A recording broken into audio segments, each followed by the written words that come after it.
I want to thank all of our participants who shared their thoughts and concerns. Um, I have to be honest with you, you've only helped to reinforce my own opinions, having listened to you all. And I, just for the record, none of us spoke before, so didn't have a sense of exactly what you were going to say. But for generations, public education has been the foundation on which the American dream was built. I think several of you referenced that. And we undoubtedly still have work to do to ensure that every child, regardless of who their parents are, or where they live, or what status in life they were born into, um, can have the same opportunity to succeed in life. And that starts with a quality education. Uh, but I believe that even as we strive to do even better, that we're at a critical moment in our history.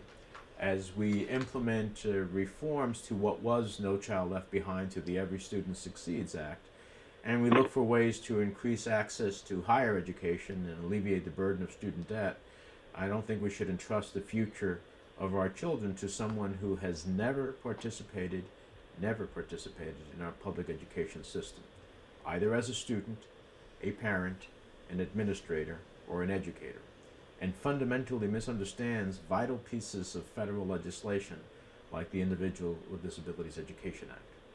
In fact, Mrs. DeVos's only education policies have expressly sought to pull funding away from our public schools.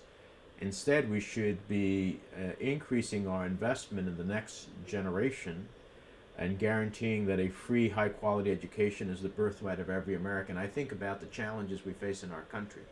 I think about the global competition that we have, in which an engineer's report is done in India for a fraction of the cost and sent back to the United States. A radiologist's report is done in Northern Ireland and read by your doctor at your local hospital. Or if you have a problem with your credit card, as I did not too long ago, I ended up with a call center in South Africa. In pursuit of human capital for the delivery of a service or a product, we are globally challenged, which means we need to be at the apex of the curve of intellect, the most highly educated generation of Americans the nation has ever had. So the concerns that I've heard here today have only reinforced my own substantial reservations with Mrs. DeVos's nomination.